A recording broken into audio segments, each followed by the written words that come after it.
Se dice que el cáncer no discrimina, pero en ciertas partes del planeta, las probabilidades de que una persona muera a causa de esta enfermedad son mucho más altas. En esta edición de Efecto Naim, exploramos esta preocupante tendencia y qué se está haciendo para remediarla. Además, hablamos con un reconocido experto sobre el poder y la influencia de China. ¿Es el país asiático un verdadero gigante? ¿O es uno con pies de barro? Y le contamos la insólita historia de un ministro de la India empeñado en distribuir videos y fotos manipuladas. Esto y más a continuación.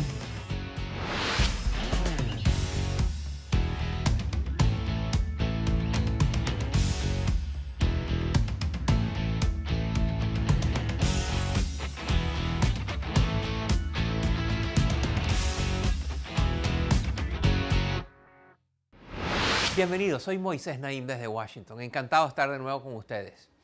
Piensa en este dato. 1 de cada 6 muertes en el mundo es producida por el cáncer. Es la segunda enfermedad que más vidas se cobra en el planeta.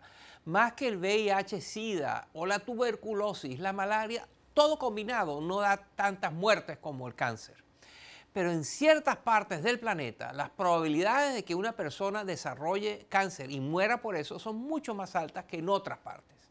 Así es, sobrevivir el cáncer depende en gran medida del lugar en donde vive la persona afectada, o más concretamente del nivel de ingreso del país en donde vive esa persona. En las naciones de mayores ingresos ha habido un progreso lento pero sostenido en la lucha contra el cáncer. En Estados Unidos, por ejemplo, el número de muertes a causa de esta enfermedad cayó de cerca de 1/3 entre 1991 y 2016. Estamos hablando de más de 2 millones de vidas salvadas.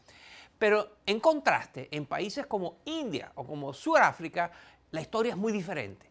A pesar de los avances en medicina y en el tratamiento y todo lo que se sabe, en muchas naciones de ingresos más bajos, el número de muertos a causa del cáncer está aumentando muy rápidamente. Hoy vamos a explorar esta preocupante tendencia, esta brecha, y entender mejor sus consecuencias y sobre todo qué hacer, qué se puede hacer al respecto. En el siguiente reportaje se lo contamos. Mire.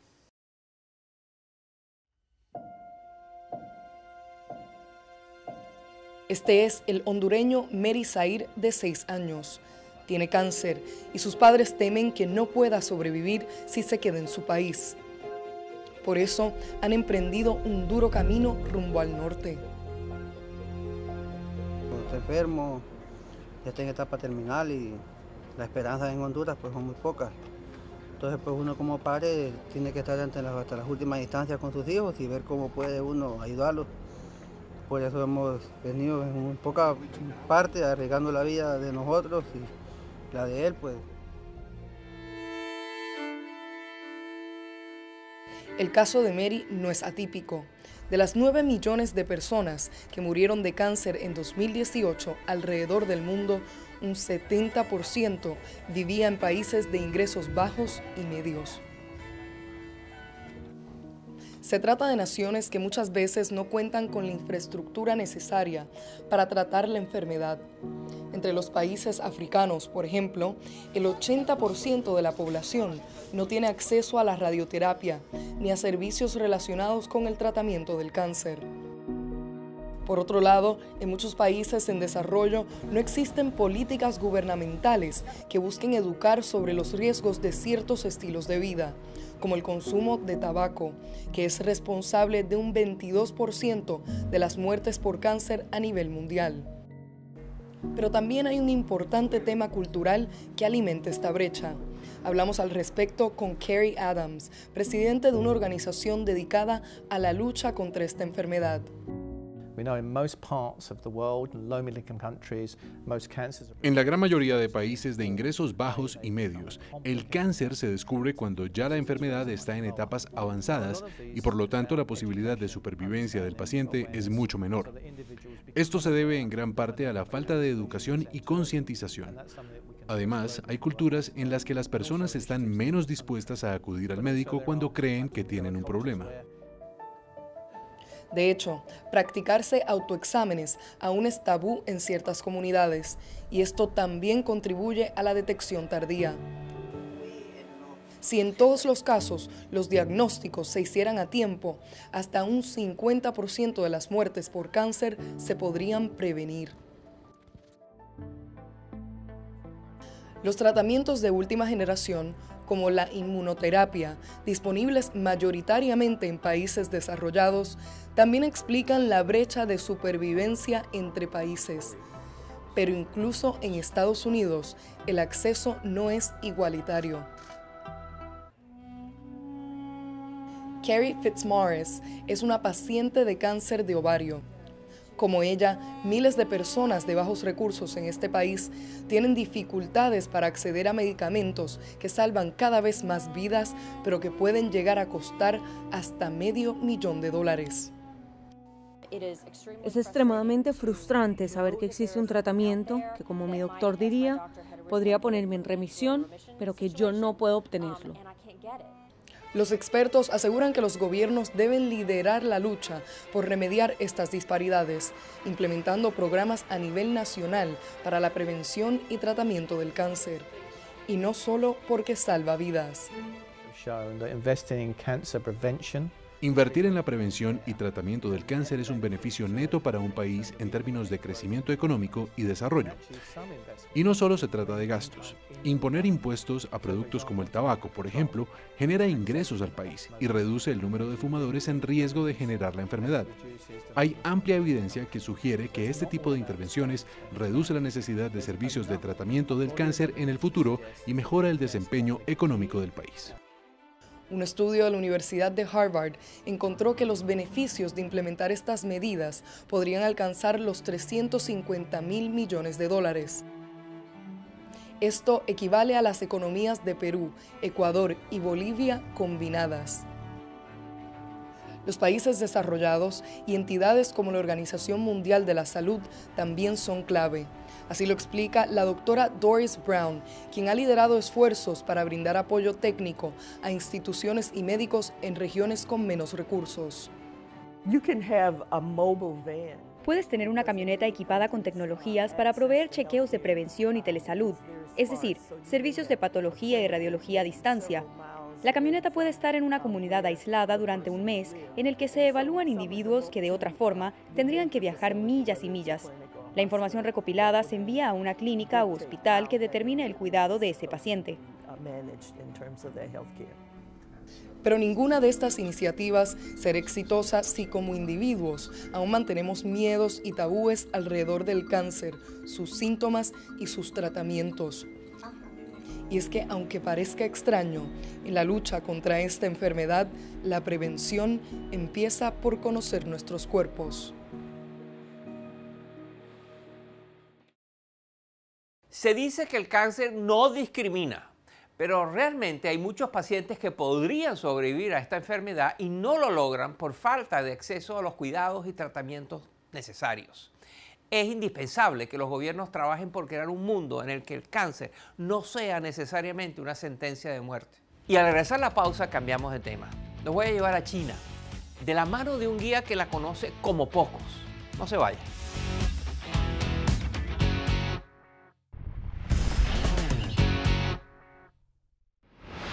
China sin duda se ha convertido en uno de los países más importantes del planeta.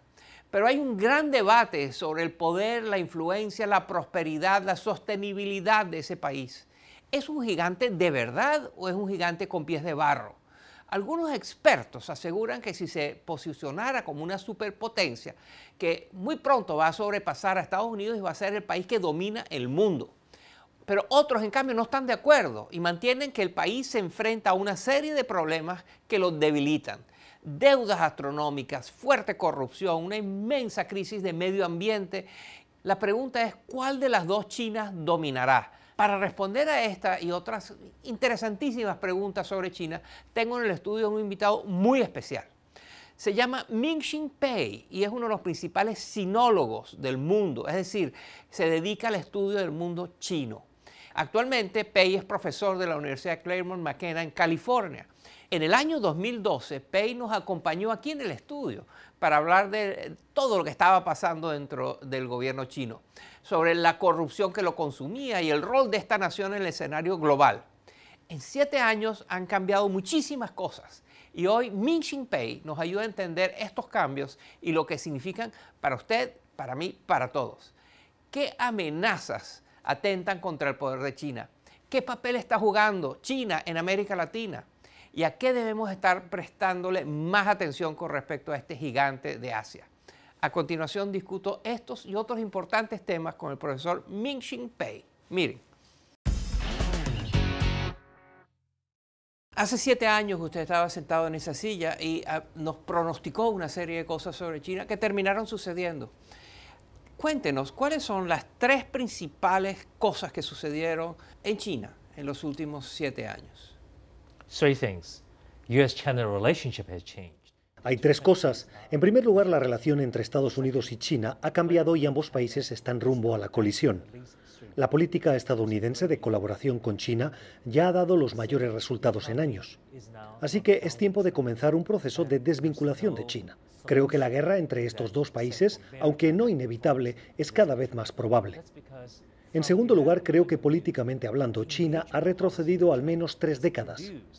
Estados Unidos colaboró con China con la esperanza de que el país asiático se abriera, pero con la llegada de Xi Jinping ha sucedido lo contrario. Desde el fin de la era de Mao, en los últimos 40 años, Xi es el líder más poderoso que ha tenido China. Y en tercer lugar, la economía está decayendo y no hay solución más que reformas más dramáticas que el país no puede implementar. Su modelo de crecimiento basado en la inversión y en el crédito ya no están generando resultados, así que el país está muy estancado. Quizás la iniciativa más ambiciosa que propone el presidente Xi Jinping es lo que él llama la nueva ruta de la seda. Estas son inversiones masivas en infraestructura que van a conectar a China con el resto del mundo. ¿Usted cree que el presidente Xi Jinping tendrá éxito con este proyecto? No lo creo. Esta iniciativa es una de las más irracionales. Es muy riesgosa. La idea original era exportar la capacidad china de producir acero y cemento, así como sus conocimientos de construcción. Pero no está funcionando porque la infraestructura es muy complicada y si China invierte todo su presupuesto en este proyecto, perderá mucho sin promover necesariamente el crecimiento de su economía nacional. China is going to lose a lot without necessarily spurring domestic growth. El panorama que usted nos pinta de China es ciertamente muy preocupante. ¿Cuáles son las principales debilidades del país, del régimen y del presidente Xi Jinping? His biggest weakness is that he's trying to challenge the United States before China is ready. El mayor defecto de Xi Jinping es que está intentando desafiar a Estados Unidos antes de que China esté lista para hacerlo. Cuando la economía china supere a la estadounidense por un 50%, entonces estará lista. Hoy día la economía china representa apenas 2/3 de la economía estadounidense. Además, tecnológicamente China es mucho menos avanzada. Tienen un solo portaaviones, uno que habían descartado los rusos. Y por último, China no tiene aliados de confianza, mientras que Estados Unidos tiene aliados en todo el mundo. No hay comparación y los chinos lo saben. La pregunta es por qué Xi Jinping elige este momento para proyectar el poder chino alrededor del mundo. El presidente Donald Trump se ha quejado siempre de las transgresiones de China en la economía mundial, ciertas conductas de China que van en contra de las reglas del intercambio comercial. Y ha lanzado una guerra comercial contra China, ha aumentado los aranceles, las tarifas de las importaciones de China. ¿Qué piensa usted de todo esto? I think he has done the right thing for the wrong reasons. Trump ha hecho lo correcto por los motivos equivocados. Quizá no sepa lo que hace, pero es lo que los empresarios de su país y del mundo quieren que haga, y lo que ha esperado Estados Unidos por mucho tiempo, y al fin ha sucedido. Ahora bien, si tuviese que aconsejar al presidente estadounidense sobre su relación con China, ante todo le diría que hable menos y haga más. Es decir, que no presuma de todo lo que quiere lograr, sino que lo haga y ya. En segundo lugar, le diría que se asegure de proteger sus alianzas. Y por último, que entienda que China no es una dictadura de medio pelo y que podría causarle mucho daño a Estados Unidos. Si lo que Trump quiere es una guerra fría contra China, deberá ser muy cuidadoso. Una pregunta sobre Venezuela. Como usted sabe, el gobierno de China sigue apoyando al régimen de Nicolás Maduro, mientras que una gran cantidad de países apoya a Juan Guaidó. ¿Cómo ve usted esto? ¿A qué se debe la posición china y qué pronostica usted que va a ocurrir al respecto? I see the possibility of switching because China is very pragmatic. Creo que puede cambiar de bando porque China es muy pragmática y además tiene mucho dinero en juego. Si la oposición convence a China de que les conviene apoyarlos, China los apoyará. Pero por el momento China apoya a Maduro porque defendemos el principio de la soberanía a capa y espada. No queremos que otros países determinen quién se sienta en el Palacio Presidencial de Venezuela. Min Chimpei es uno de los más respetados sinólogos del mundo. Ha sido un placer tenerlo, profesor. Thank you. Y al regresar a la pausa, cambiamos de tema de nuevo. Les voy a contar la insólita historia de un ministro de la India que ha hecho toda una carrera haciendo lo que nosotros llamamos genialidades memorables, es decir, tonterías. No se vayan.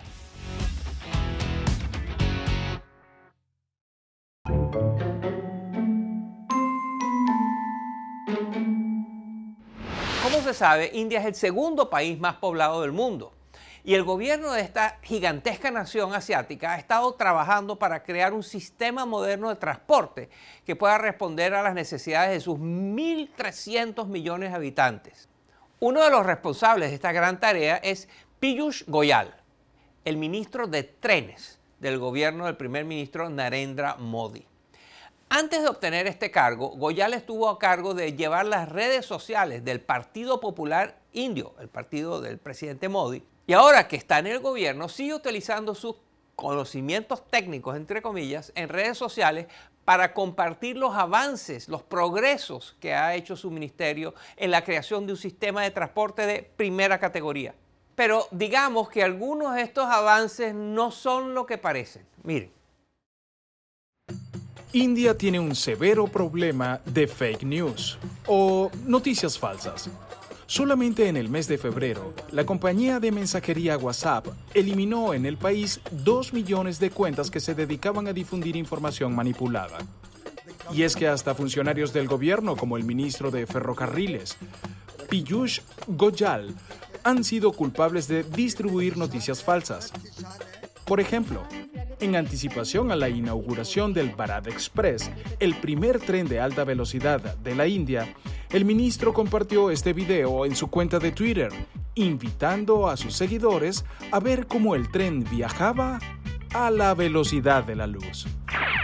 Casi con la misma velocidad, varios usuarios de Twitter y organizaciones dedicadas a combatir la desinformación señalaron que el video había sido acelerado. Y no es la primera vez que Goyal mete la pata en las redes sociales. En un tuit ya eliminado, el ministro alardeó de una iniciativa del gobierno para alumbrar las carreteras alrededor del país y compartió esta imagen. Pero parece que al ministro le hace falta unas cuantas lecciones de geografía, pues la calle en la imagen no está en la India, sino en Rusia.